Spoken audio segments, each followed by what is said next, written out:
আপনাকে স্বাগত জানাচ্ছি মেজর আশরাফুজ্জামান।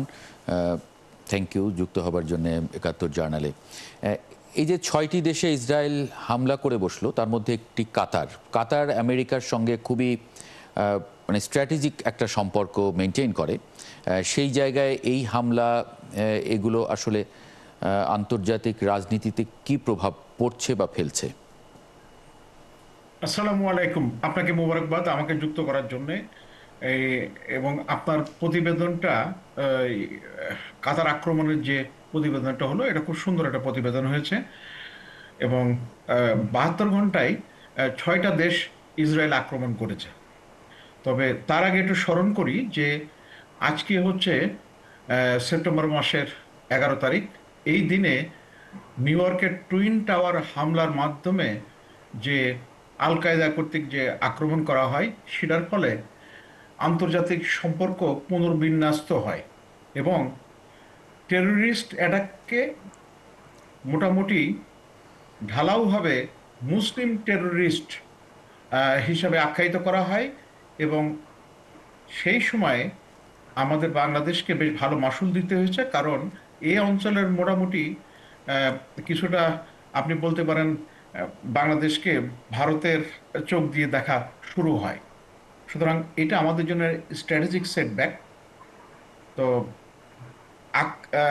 কাতার আক্রমণের মাধ্যমে ইসরায়েল যেটা বারবার জানান দিয়েছে, কিন্তু এইবার আবার সেটা আরো পাকাপোক্ত করলো যে ইসরায়েলের জন্য কোনো নিয়ম কানুন সেটা আভ্যন্তরীণ হোক বা আন্তর্জাতিক হোক, জাতিসংঘের সনদে কি লেখা আছে এটা তাদের কাছে কোনো বিষয় না।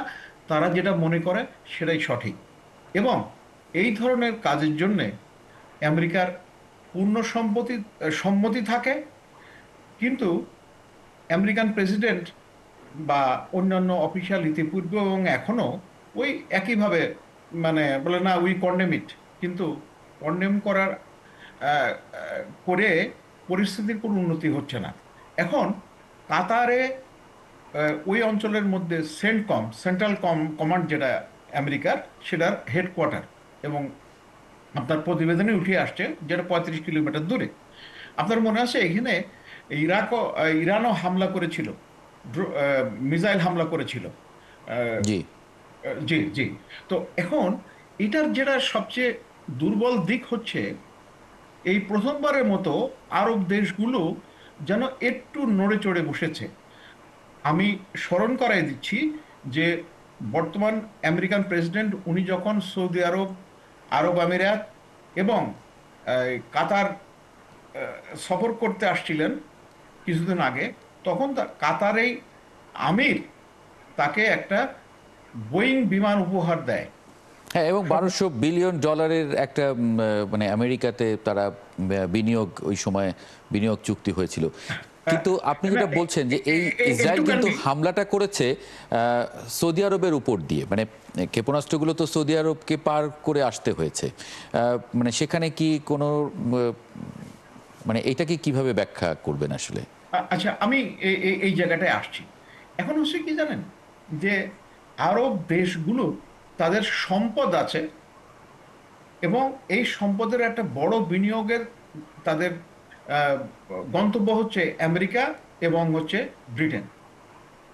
এবং বর্তমানে অর্থাৎ দ্বিতীয় মহাযুদ্ধের পর থেকে যখন ব্রিটেনের এই যে উপনিবেশিক যে সক্ষমতা আস্তে আস্তে কমে যেতে থাকলো এবং বর্তমানে তার সক্ষমতা অনেক কমে গেছে, তো তারা আমেরিকার বি টিম হিসাবে কাজ করে তারা তাদের অবস্থানটা এখনো শক্ত করে রেখেছে। তো এই আরো মজার ব্যাপার হচ্ছে যে কাতারের এয়ারবেস এয়ারবেস আমেরিকা ব্যবহার করে, সেই এয়ারবেস থেকে ওই ইয়ার টু ইয়ার ফুয়েল করার জন্য যে ট্যাঙ্কার, সেই ট্যাঙ্কার উড়েছে। এবং ইসরায়েলের যে বিমান কাতারে হামলা করেছে, সেই বিমানগুলোই ওই ট্যাঙ্কার থেকে তেল নিয়েছে।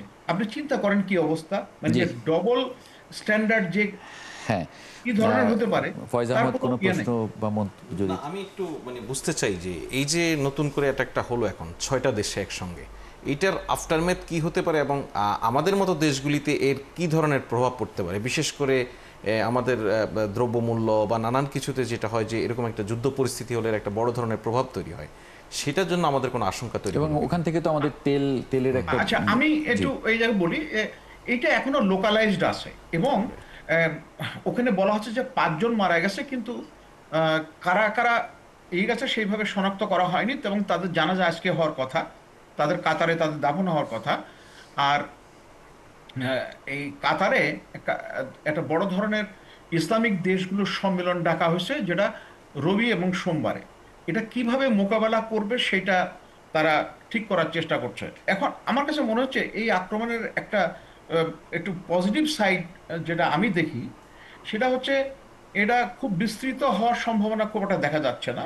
সেই কারণে আমাদের বাণিজ্য বা তেল সরবরাহের ক্ষেত্রে বা অন্যান্য দেশের তেল সরবরাহের ক্ষেত্রে খুব একটা বেশি প্রভাব পড়বে বলে আমার কাছে মনে হচ্ছে না। আপনার কাছে মনে হচ্ছে না। অধ্যাপক আনিসুর রহমান, মন্তব্য বা প্রশ্ন যদি থাকে কিছু।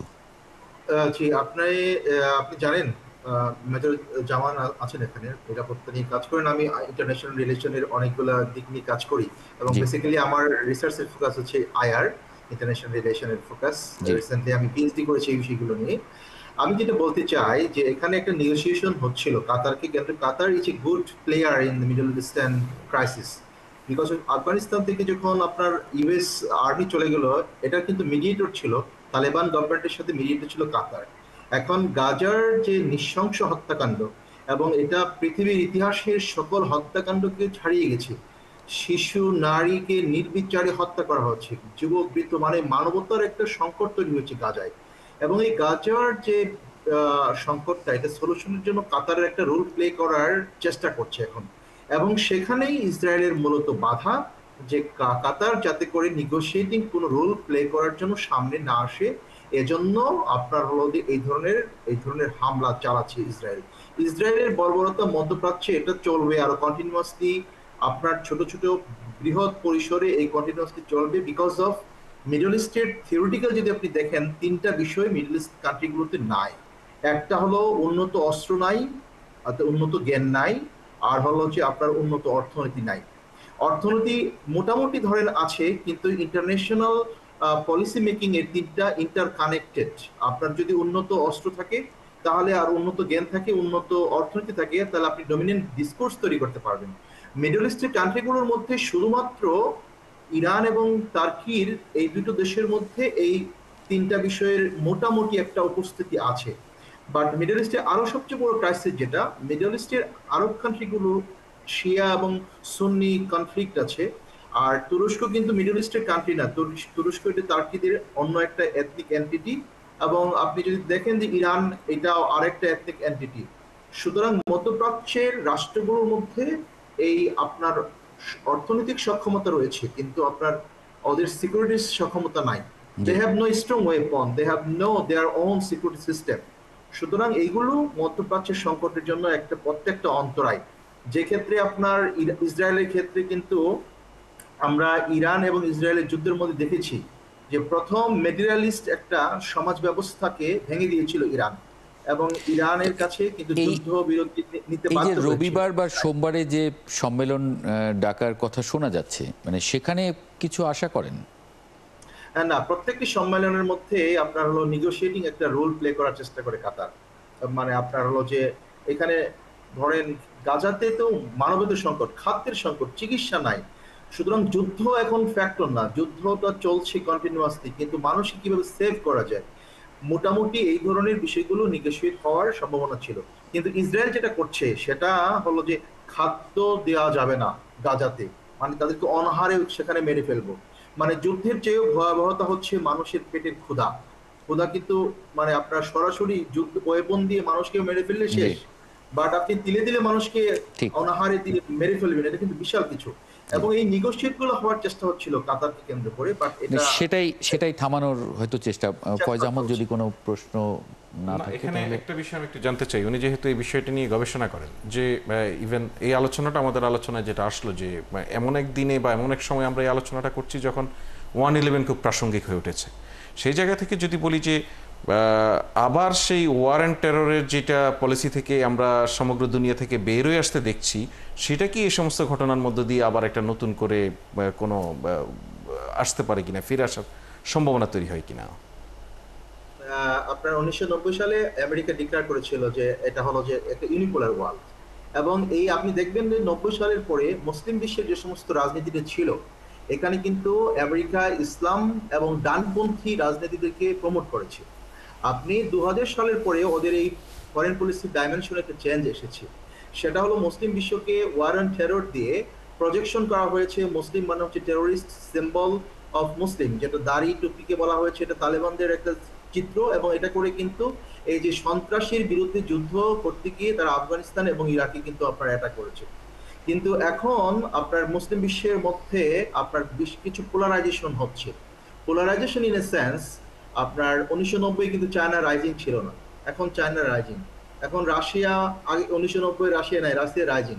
জি। এবং এই চায়না এবং রাশিয়ার সাথে কিন্তু মধ্যপ্রাচ্যের রাষ্ট্রগুলোর একটা সুন্দর গুড রিলেশন, বিশেষ করে ইরান এবং তুরস্কের রয়েছে। সুতরাং পোলারাইজেশন মধ্যপ্রাচ্যকে কেন্দ্র করে কিন্তু হচ্ছে, এবং এটা আপনার ভাবার কোনো সুযোগ নেই যে আবার তারা আরেকটা 111 করবে। প্রত্যেকটা রাষ্ট্রের পিছনে আমেরিকার নিজস্ব কিছু পলিসি থাকে, এবং ফরেন পলিসি তারা একেবারে কনস্ট্যান্ট ফরেন পলিসি নিয়ে আগায়।